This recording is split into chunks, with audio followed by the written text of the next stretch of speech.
Banaras, the most oldest city of the world. Yes, our Banaras, Varanasi, or Ganga Ghat, the most oldest city of the India and across the world. Banaras is even older than the history. Many great peoples like Bismillah Khan, Kabir Das, Madan Mohan Malviya, and Munshi Premchand, they all are belong to the same city, which is Banaras. So, hello and welcome again. It was nearly 1 a.m. in the morning, and I have to wake up again at 4 for watching BGT matches. So, I was reading a book which was James English Reader, Class 8th, in which I was reading a specific chapter that is older than the history. And this page literally shocked me. These all such great peoples like Bismillah Khan, Madan Mohan Malviya, Munshi Premchand, Girja Devi, Sitara Devi, and especially Kabir Das.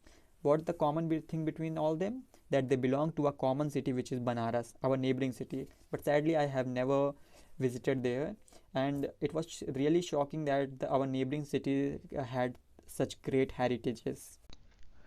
तो ये जो chapter है other than history, ये एक travelogue है जो कि mark Twain के द्वारा लिखा गया है। ट्रैवलॉग उन स्टोरीज को कहते हैं जो राइटर अपनी जर्नी के दौरान लिखता है। तो ये भी एक ट्रैवलॉग है जिसमें राइटर मार्क ट्वेन जो है 1985 के दौरान वर्ल्ड टूर पे निकले थे। इसमें घूमते घूमते वो क्या है इंडिया भी घूमने आए थे। तो जब वो इंडिया में घूमने आए तो उस समय इंडिया जो था वो ब्रिटिशर्स के कंट्रोल में था।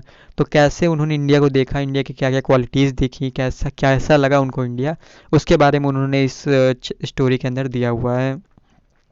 तो मार्क ट्वेन बताते हैं कि वो जब बनारस पहुँचे, इंडिया के अंदर बनारस पहुँचे, तो वो दिन का समय था, दिन की यात्रा थी उन्हें।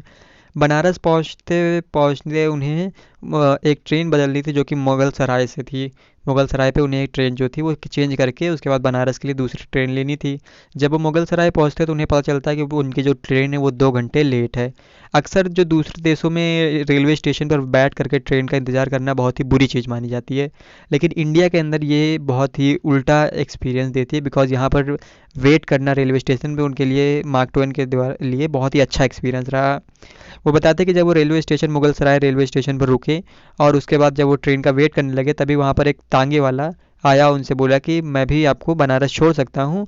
और तो लेकिन इसके बावजूद भी मार्क ट्वेन ने उसे मना कर दिया और बोला कि वो ट्रेन का इंतज़ार कर लेंगे 2 घंटे। और उसके बाद जब वो वहाँ रेलवे स्टेशन बैठे तो वहाँ का जो व्यू था, वहाँ पे अलग अलग लोग जो कि परेशान थे, कोई कुछ कह रहा था, कोई किसी ने अलग अलग तरीके के कपड़े पहने हुए थे। ये सब देख करके मार्क ट्वेन जो थे, उनका जो समय था वो 2 घंटे मात्र कुछ ही समयों में बीत गया। यानी उनको इतना ज़्यादा मनमोहक लगा वहाँ का दृश्य। फिर उसके बाद उनकी ट्रेन आती है और उसके बाद फिर वो ट्रेन पर बैठ करके बनारस शहर के अंदर पहुँचते हैं। उनका जो दूसरी ट्रेन होती है वो भी उनको बनारस शहर के बाहरी इलाके में उतार देती है। उसके बाद फिर वो अपने होटल में जाते हैं। उनका जो होटल होता है वो पुराने महल का एक एक्सटेंशन होता है, मतलब पुराने महल को तोड़ ओड़ कर बनाया गया होता है, जो कि दिखने में काफ़ी सुंदर होता है। जब वो अपने होटल के अंदर जा रहे होते तो वो बहुत ही शौक होते हैं, बहुत ही उन्हें अजीब लगता है कि वहाँ पे लोगों ने दरवाजे बना रखे थे, लेकिन कोई भी दरवाजे को बंद नहीं करता, बल्कि दरवाजे के ऊपर बस एक पर्दा लगा देता है ताकि सूरज की जो किरणें हैं वो घर में ना आए। तो ये देखकर उन्हें थोड़ा-सा अचंभा होता है।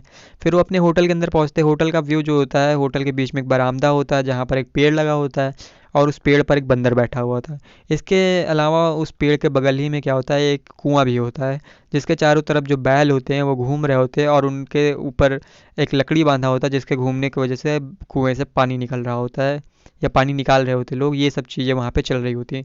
मार्क ट्वेन जाते हैं, अपना होटल वगैरह घूमते हैं, उसके बाद अपना कमरा देखते हैं। उनका कमरा जो होता है वो भी काफ़ी अच्छा होता है, 4-5 फीट का कमरा होता है, साथ में अटैच्ड बाथरूम वगैरह भी होता है और उसके अलावा मार्बल्स वगैरह लगी होती हैं फर्श पे, तो उन्हें काफ़ी ज़्यादा अच्छा लगता है उनको उनका रूम।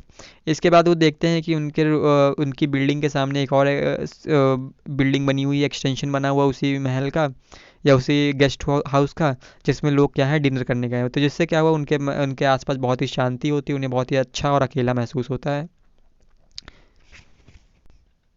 अपना गेस्ट हाउस घूमने के बाद मार्क ट्वेन जो होते हैं वो वहाँ से निकलते हैं और उसके बाद बनारस घूमने के लिए निकलते हैं। जैसे ही वो अपने गेस्ट हाउस के बाहर निकलते हैं, बनारस की जो छोटी-छोटी कई सारी हज़ारों गलियाँ देखकर वो बहुत ही ज़्यादा कन्फ्यूज़ हो जाते हैं कि यहाँ पर लोग कैसे याद रखते हैं इतनी सारी गलियों में, क्या वो भूल नहीं जाते होंगे या फिर वो खो जाते होंगे।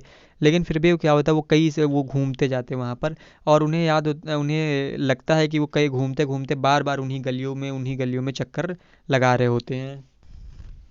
इसके अलावा मार्क ट्वेन बताते हैं कि जब वो बनारस के अंदर घूम रहे होते तो वहाँ के मंदिरों का जो डिज़ाइन होता है, जो आकृति होती है, जो वहाँ के मूर्तियों का डिज़ाइन होता है, इसे देखकर वो बहुत ही ज़्यादा अचंभव होते हैं, बहुत ही उसकी खूबसूरती को देखकर मनमोहित हो जाते हैं। बहुत ही ज़्यादा ब्यूटीफुल डिज़ाइंस वहाँ पर होते हैं मंदिरों के, और इसके अलावा सभी चीज़ों के। वो देखते हैं कि उसके बाद फिर घूमते घूमते वो गंगा घाट पर पहुँचते हैं, और घाट के अंदर जब वो देखते हैं, घाट के ऊपर हज़ारों मंदिर जो हैं एक लाइन से बने हुए होते हैं।